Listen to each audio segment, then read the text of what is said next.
ঈদের পর বাজারে বিভিন্ন নিত্যপণ্যের দামে হঠাৎ আবারও অস্বস্তি শুরু হয়েছে। পেঁয়াজের ভরা মৌসুম থাকা সত্ত্বেও কেজিতে 15 থেকে 20 টাকা পর্যন্ত দাম বেড়েছে। এদিকে বোতলজাত সয়াবিন তেলের দাম প্রতি লিটারে 14 টাকা বাড়িয়ে 189 টাকা করা হয়েছে।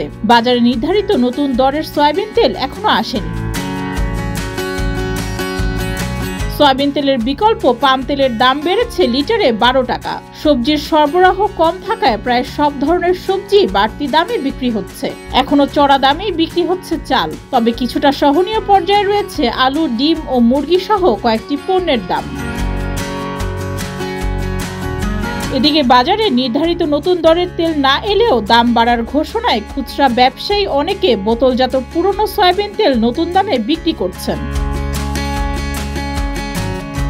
ব্যবসায়ীরা বলছেন, আড়তে পেঁয়াজের সরবরাহ কমে যাওয়ায় হঠাৎ পাইকারিতে দাম বেড়েছে। ডেস্ক রিপোর্ট, যুগের চিন্তা।